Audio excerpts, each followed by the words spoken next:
Hello friend, my self अभिषेक मौर्य और ये मेरा यूट्यूब चैनल है कॉग्निटिव लर्निंग क्लासेज। इसमें हम जो है पीएमटी के बारे में, पीएमटी एग्ज़ाम के प्रिपरेशन के बारे में बायो से रिलेटेड जो है लेक्चर सीरीज आपको प्रोवाइड करवा रहे हैं। तो इसमें मैंने पीछे जो है आपको कुछ लेक्चर प्रोवाइड किए हैं, जिसमें जो है मैंने आपको डाइवर्सिटी के बारे में बताया है और जो है कैसे आपको क्या एटीट्यूड रखना है, पढ़ने का क्या वे होना चाहिए, इसके बारे में डिस्कस किया है। तो उसी के कंटिन्यूटी में इस लेक्चर को मैं बना रहा हूँ और यहाँ मैं चाहूँगा कि आप जो है इन लेक्चर को कंटिन्यूअस वे में देखें। जिन्होंने मेरा पुराना लेक्चर नहीं देखा है, इससे पहले वाले नहीं देखे हैं, तो वो पहले उसे देखें, इसके बाद इसको कंटिन्यू करें तो ये चीज़ समझ में आएगी। देखिए, साइंस एक सिस्टमेटिक सब्जेक्ट है, तो आप जो है अगर इसे एक सीरीज में देखेंगे तो ये बेहतर होगा। मैं ये लेक्चर सीरीज जो है पूरी 11th की एनसीईआरटी को कवर करते हुए बनाऊंगा। जैसे कि मैं ये बुक आपको दिखा पा रहा हूँ, इस बुक को मैं पूरा इसमें कवर करूंगा इस पूरे लेक्चर सीरीज में। ये 11th की बुक है, एनसीईआरटी है। तो आप भी जब क्लास में आए तो बेहतर होगा कि इस किताब को लेके आएँ। जैसे इसमें आप देख पा रहे होंगे, तो जो पहला यूनिट है डाइवर्सिटी, इसमें ये 4 चैप्टर हैं, living bird, biological classification, plant kingdom, animal kingdom. तो बेहतर होगा आप इस बुक को लें और आप इसके साथ मार्कर को रखें। तो मैं जो है आपको जो इम्पोर्टेंट पॉइंट है उन्हें हाईलाइटेड भी करवा पाऊँ। मैं बहुत ज़्यादा लिखवाने में बिलीव नहीं करता हूँ और मैं चाहता हूँ कि आप लिखे नहीं साइंस में, बल्कि सोचे। ये ऑलरेडी बुक को लिखा गया है, इसमें कुछ काटने छाटने की ज़रूरत नहीं है। ये ऑलरेडी एडिटेड है और बेयर मिनिमम चीज़ है, इससे कम जो है आपको ज़रूरत नहीं है। इसको ही कवर करना है लाइन बाय लाइन हर एक कॉन्सेप्ट को। तो मैं देर न करते हुए लेक्चर को स्टार्ट करता हूँ, जो आपने पीछे लेक्चर कवर किए हैं उसकी कंटिन्यूटी में। तो जो हमने पीछे कवर किया था उसमें एक टॉपिक हमने पढ़ा था क्लासिफिकेशंस के बारे में, ठीक है। जैसे क्लासिफिकेशंस में मैंने आपको टाइप ऑफ क्लासिफिकेशन बताया था। हमने जो कवर किया था उसमें कवर किया था टाइप्स ऑफ क्लासिफिकेशन। और टाइप्स ऑफ क्लासिफिकेशन में हम बेसिकली 3 टाइप की क्लासिफिकेशन के जिक्र किए थे, जिसमें एक है आर्टिफिशियल जो मैं आपको बता चुका हूँ, नेचुरल जिसके बारे में भी मैंने आपको बताया, और तीसरा है फाइलोजेनेटिक। फ्रेंड्स, एक चीज़ आपको ध्यान रखना है कि आर्टिफिशियल या नेचुरल तरीके से हम क्या करते हैं, हम क्लासिफिकेशन में बेसिकली जो है आर्टिफिशियल और नेचुरल तरीके से हम जो है टैक्सॉन का क्रिएशन करते हैं। जैसा आपको बोला था कि टैक्सॉन एक ग्रुप है, एक कैटेगरी है। जैसे आपको एक एग्जांपल जो मैंने पीछे के लेक्चर में दिया था, जिसमें मैंने आपको बताया था कि कैसे आपके पास बहुत सारे ज्योमेट्रिकल आर्टिकल हों, ट्रायंगल का एक ग्रुप हो जाएगा तो वो भी टैक्सॉन है। ऐसे ही एम्फीबिया का एक ग्रुप, वो भी टैक्सॉन है। पाइसेज का एक ग्रुप, वो भी टैक्सॉन है। मेमेलिया भी एक टैक्सॉन है। तो इससे हम डिफरेंट टैक्सॉन का क्रिएशन करते हैं। आप टैक्सॉन जो किसी के बेसिस पे बना सकते हैं, चाहे आप आर्टिफिशियल क्लासिफिकेशन के बेसिस पे बनाएं, जैसे कि एरिस्टोटल का क्लासिफिकेशन जो अर्ली ग्रीक फिलोसफर थे, उन्होंने जैसे बनाए थे कि those who have read blood colour, मतलब जिनमें जो ब्लड का कलर है वो रेड है और जिनमें ब्लड का कलर रेड नहीं है। ये बहुत अर्ली टाइप का था। और कुछ जो एक्वेटिक है, कुछ टेरेस्ट्रियल है, उनके हैबिटेट के बेसिस पे बनाए थे। तो इस तरीके से हम कोई भी टैक्सॉन कुछ भी बेसिस रख के बना सकते। क्लासिफिकेशन में बेसिस होना ज़रूरी है। तो यहाँ पे लिमिटेड मार्फोलॉजिकल फीचर्स को रखते थे और यहाँ पे हम ज़्यादातर नेचुरल क्लासिफिकेशन जो होता है उसमें क्या करते हैं कि हम यहाँ पे रिप्रोडक्टिव फीचर्स, जो रिप्रोडक्टिव जो कैरेक्टरिस्टिक्स है उनको रखते हैं और जो साइटोलॉजिकल कैरेक्टरिस्टिक्स हैं उसको रखते हैं। बेसिकली मॉडर्न साइंस से जो रिलेटेड हैं एडवांस फीचर को हम बेसिस बनाते हैं और उसके बिहाफ पे हम टैक्सॉन का क्रिएशन करते हैं। जैसे मैंने पिछले लेक्चर में एक टैक्सॉन आपको दिखाया था कि कैसे हम टैक्सॉन को बना रहे हैं। आज का जो लेक्चर होगा वो बेसिकली फाइलोजेनेटिक पे होगा। देखिए, यहाँ पे मैं इसे बहुत डिटेल नहीं करूँगा, नहीं तो आपको इसमें थोड़ी बोरियत लगेगी। ये जो टॉपिक है ना, टाइप ऑफ क्लासिफिकेशन और नेचुरल या फाइलोजेनेटिक टाइप का, ये जस्ट मैं आपको इंट्रोडक्शन दे रहा हूँ। यहाँ आप इसका एक जो है दिमाग में आपके एक आइडिया बन जानी चाहिए कि नेचुरल क्या है, फाइलोजेनेटिक क्या है, आर्टिफिशियल क्या है। ये कॉन्सेप्ट अभी ख़त्म नहीं हुआ, आपके बुक में भी इसको इसी तरीके से प्रेजेंट किया गया है कि इस टॉपिक को ना, ये प्लांट किंगडम में जब आप प्लांट किंगडम खोलते हैं तो स्टार्टिंग में फिर से आपको बताया गया है एक एग्जाम्पल के थ्रू। तो मैं भी आपको एक एग्जाम्पल R.H. विटेकर का जो 5 किंगडम क्लासिफिकेशन है उसके थ्रू आपको दिखाऊंगा कि कौन सा टैक्सॉन आर्टिफिशियल है और उसमें आर्टिफिशियलिटी क्या है, कौन सा नेचुरल है उसमें नेचुरलिस्टिक फीचर क्या है, कौन सा फाइलोजेनेटिक है और क्यों हुआ, ये बात समझाएंगे। मैंने आपको बोला है कि कॉग्निटिव लर्निंग सीरीज में हम रोट लर्निंग नहीं कर रहे हैं, हम जस्ट उसे याद करने के लिए नहीं पढ़ रहे हैं। बायोलॉजी कोई ऐसी साइंस नहीं है जहाँ पे रोट लर्निंग की जाती है, ये मिथ है। मैंने बोला था कि आपके बहुत से मिथ और डाउट है, तो अगर इस टाइप का मिथ है तो उसको ही सॉल्व आउट करने का मेरा इस लेक्चर में मोटो है। तो हम देखते हैं आगे। अब हम फाइलोजेनेटिक को यहाँ खास एम्फेसाइज करेंगे कि आपको फाइलोजेनेटिक के बारे में डिटेल में बताएं, ठीक है। तो देखिए, फाइलोजेनेटिक क्लासिफिकेशन में जो बेसिस होगा वो होगा फाइलोजेनी। फाइलोजेनी बेसिकली हम किसे बोलते हैं, फाइलोजेनी हम बोलते हैं एवोल्यूशनरी हिस्ट्री को, एवोल्यूशनरी हिस्ट्री को, ठीक है। जैसे एक चीज़ का और ध्यान रखिए, जैसे मैं जो बोलता हूँ तो कभी कभी मैं ऐसे शॉर्ट फॉर्म में चीज़ों को लिखता हूँ, लेकिन मैं उसे प्रोनाउंसिएट पूरा करूँगा। मैं थोड़ा शॉर्ट फॉर्म इसलिए बोलूँगा कि आप बायो के स्टूडेंट हैं तो आप इन वर्ड से हैबिचुअल होते हैं, ठीक है। आप उन्हें फुल लिखिएगा स्पेलिंग, मैं उसे शॉर्ट फॉर्म में लिखता हूँ क्योंकि यहाँ थोड़ा स्पेस कम होता है, उसे मुझे मैनेज करना होता है। इसकी आप आदत डालिए, आपकी स्पेलिंग कोई नहीं चेक करता है, आप जस्ट उसे लिखिए और समझिए, ठीक है। तो मैं ऐसे थोड़े शार्ट कभी कभी यूज करूँगा, इससे थोड़ा सा आप मुझे कोऑपरेट करेंगे। तो यहाँ एवोल्यूशनरी हिस्ट्री पे बेस होता है। देखिए, एवोल्यूशन बायोलॉजी का एक बहुत इंपॉर्टेंट कॉन्सेप्ट है। बायोलॉजी में कई सारे यूनिफाइंग कॉन्सेप्ट हैं, ठीक है। बायोलॉजी में कई सारे यूनिफाइंग कॉन्सेप्ट है। साइंस में यूनिफाइंग कॉन्सेप्ट एक जो है उन कॉन्सेप्ट को बोलते हैं जो बहुत जनरलाइज नेचर के होते हैं। इसका मतलब ये हुआ कि कोई भी जो लिविंग है ना उसमें एवोल्यूशन का फीचर ज़रूर होगा। जैसे सेल थ्योरी भी एक यूनिफाइंग कॉन्सेप्ट है, तो कोई भी जिंदा चीज़ जो है वो बिना सेल की नहीं होती। आप कोई भी जिंदा चीज़ दिखाई नहीं सकते। हमने डिफाइनिंग फीचर आप लिविंग में पढ़ा था कि अगर आपको कोई लिविंग बताना है तो एटलीस्ट उसमें सेलुलर स्ट्रक्चर होनी चाहिए।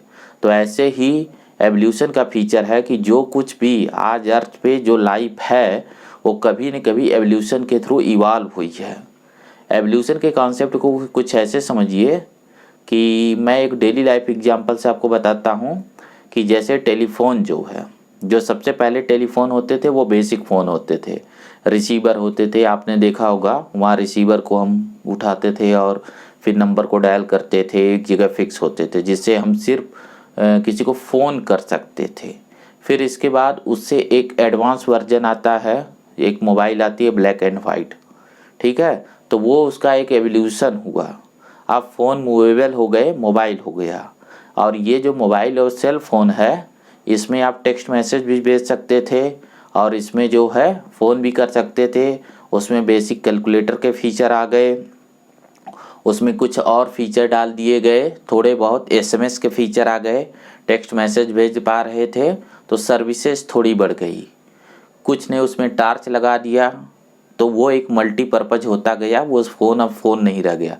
नेक्स्ट जनरेशन में उसमें क्या हुआ, क्वार्टी कीपैड वाले फ़ोन आए, ठीक है। तो अब उसमें इंटरनेट जुड़ गया और उसका वो कहीं अब ज़्यादा रहा।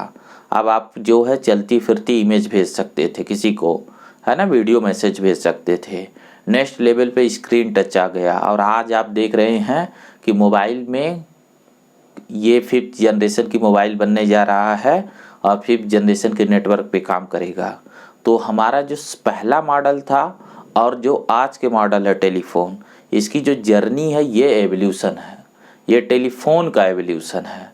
बिल्कुल इसी तरीके से जब लाइफ की शुरुआत हुई अर्थ पे तो वो एक सिंगल सेल के फॉर्म में हुई जो बहुत अर्लीस्ट फॉर्म ऑफ सेल था। और उससे आज की डेट के जो 5 किंगडम है उनका क्रिएशन हुआ। तो इस क्रिएशन की जो हिस्ट्री है ना, ये जो जर्नी है, इसको हम एवोल्यूशनरी हिस्ट्री बोलते हैं।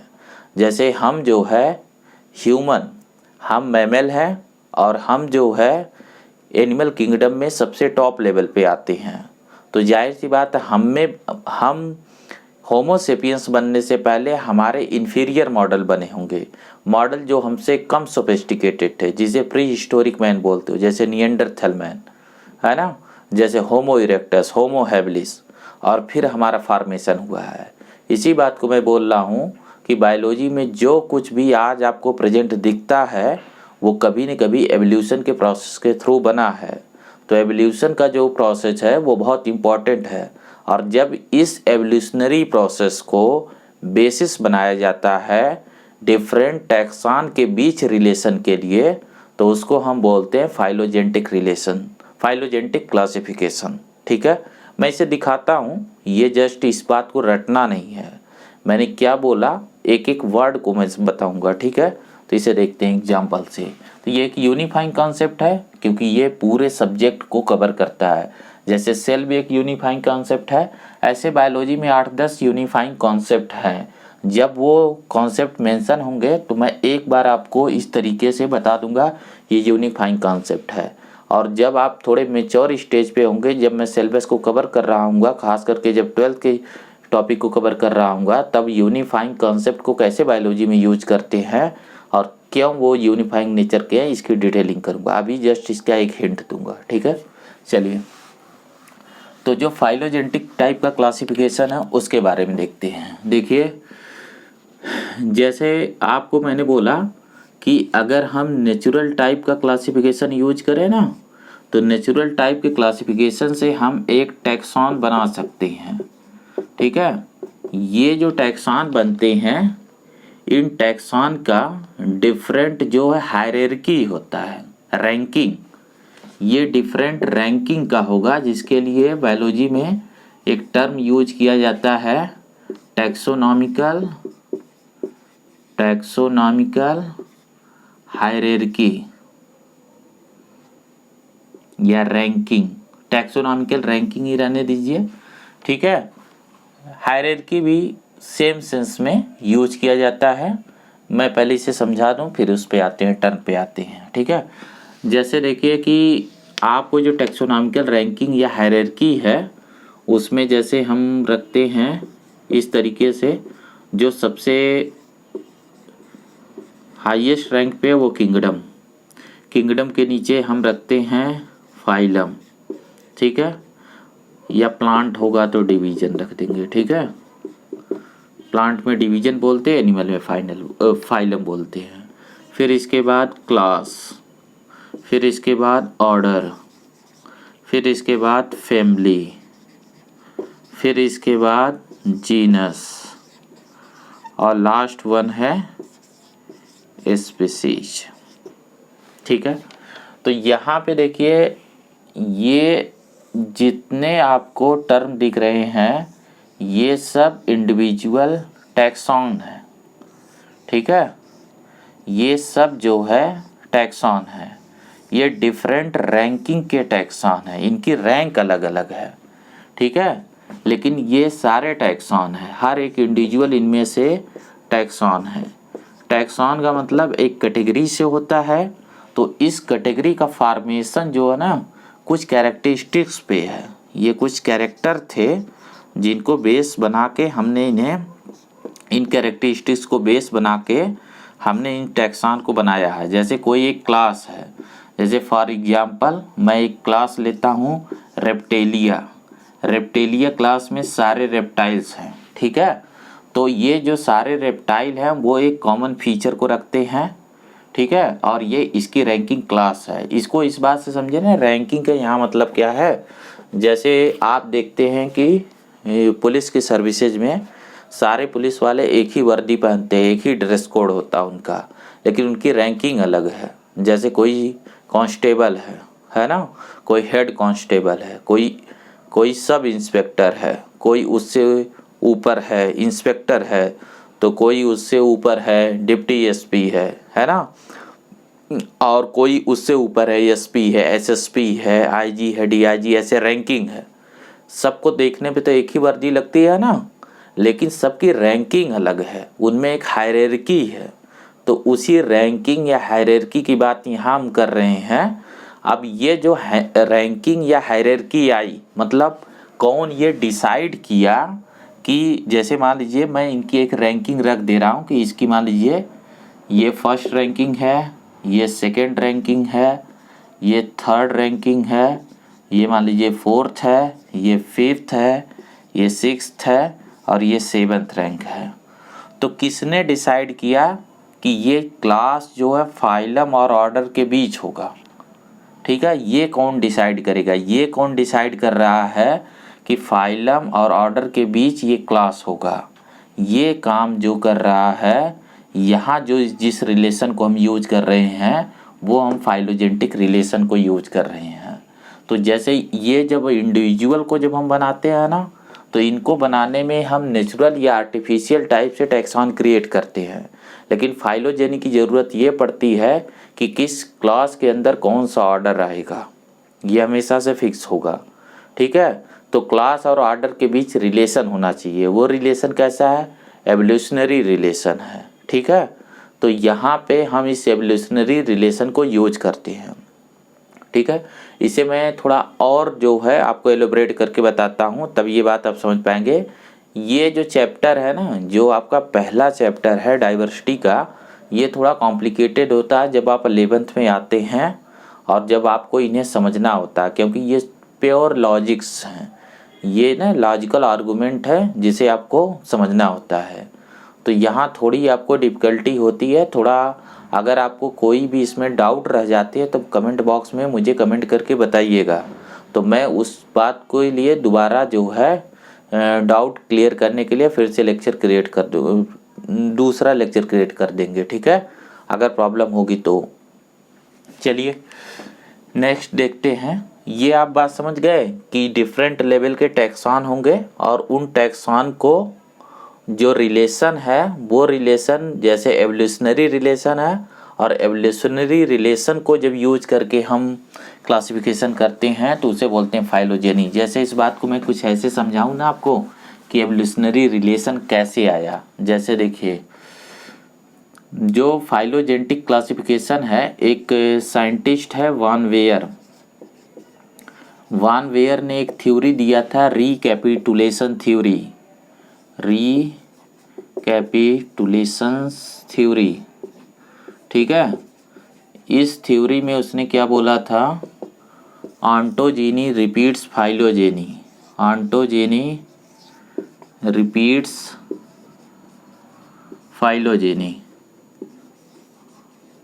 देखिए इसका मीनिंग क्या है। ऑन्टोजेनी का मतलब होता है डेवलपमेंटल हिस्ट्री, इंडिविजुअल का डेवलपमेंटल हिस्ट्री। ठीक है, तो इंडिविजुअल के रेफरेंस में।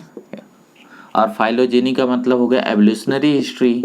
तो इसका लिटरल मीनिंग ये हुआ कि अगर किसी भी ऑर्गेनिज्म, जैसे मान लीजिए अगर आप ह्यूमन को फॉर एग्जांपल अगर हम ह्यूमन को लेते हैं, तो ह्यूमन का डेवलपमेंटल हिस्ट्री मतलब इसके एम्ब्रियोनिक डेवलपमेंट को अगर आप स्टडी करेंगे तो इसके एम्ब्रियोनिक डेवलपमेंट में इसके एंसेस्ट्रल कैरेक्टर, इसके फाइलोजेनी यानी इसके एंसेस्टर के जिन एंसेस्टर से इसका डेवलपमेंट हुआ है वो कैरेक्टर ये शो करेगा।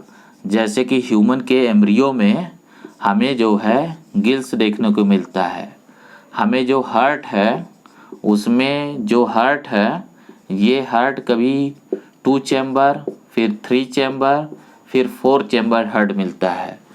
मतलब ये पहले 2 चैम्बर वाला होता है, फिर 3 चैम्बर वाला, फिर 4 चैम्बर। 2 चैम्बर का हार्ट फिशेज का कैरेक्टर है, 3 चैम्बर एम्फीबियन और रेप्टाइल का है, और 4 चैम्बर जो है मैमल्स और बर्ड का कैरेक्टर होता है।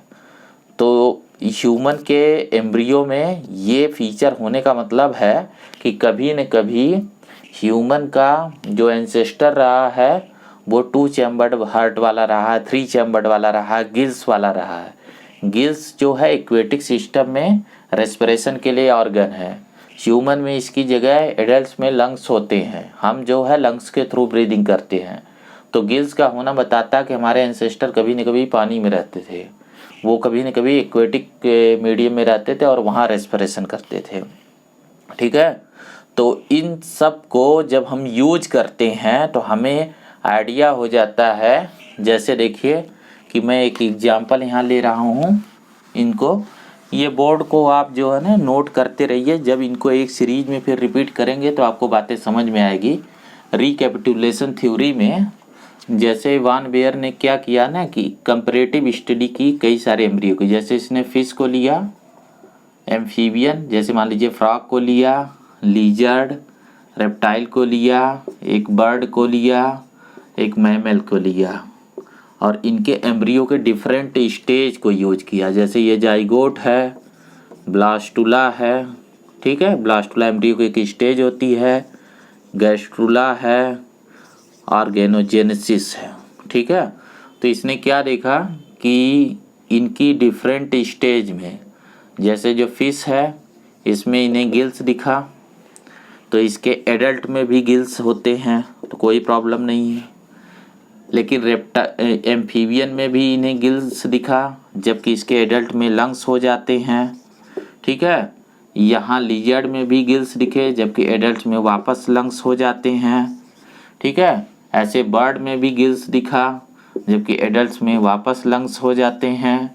यहाँ मैमल्स में गिल्स दिखे और यहाँ पे वापस लंग्स हो जाते हैं। ठीक है, तो देखिए कि ये जितने ये टेरेस्ट्रियल है ना, ये ज़मीन पे, यहाँ से रेप्टाइल से बर्ड और ये जो है ज़मीन पे होते हैं। तो इसका मतलब ज़मीन पे रहने वाले यानी कि लैंड्स पे रहने वाले जो एनिमल हैं, इनका एंसेस्टर कभी न कभी जो है वो एक्वेटिक एनवायरनमेंट में रहता था। ये बात हमें जो है यहाँ से क्लियर हो रही है कि इनका एंसेस्टर कभी न कभी एक्वेटिक एनवायरनमेंट में था। और ये जो है इसका मतलब हमें पता लगा कि लिजर्ड, बर्ड और मैमल के एंसेस्टर कहीं न कहीं एम्फीबियंस और गिल्स वाले फिशेज लाइक एंसेस्टर रहे होंगे। तो इस तरीके से हमें जो है यहाँ रिलेशनशिप, हम यहाँ पे इनके बीच हम रिलेशन क्रिएट कर सकते हैं कि एवोल्यूशन की लाइन कुछ ऐसे जा रही होगी, यहाँ ये एंसेस्टर होंगे। ठीक है, तो अगर ये डिफरेंट हम इन्हें टैक्सान के मान लें, ये टैक्सान हो सकते हैं, तो इन टैक्सान के बीच ये जो लाइनें हैं, ये लाइनें इनके फाइलोजेनेटिक रिलेशनशिप को बता रही हैं। इसी को मैं बोल रहा था फाइलोजेनी। ठीक है, और इस फाइलोजेनी पे बेस्ड क्लासिफिकेशन को फाइलोजेनेटिक टाइप ऑफ क्लासिफिकेशन बोलते हैं। अभी के लिए इस लेक्चर में इतना रहने देते हैं। नेक्स्ट लेक्चर में मैं इसके आगे की चीज़ें कवर करता हूँ। Thank you.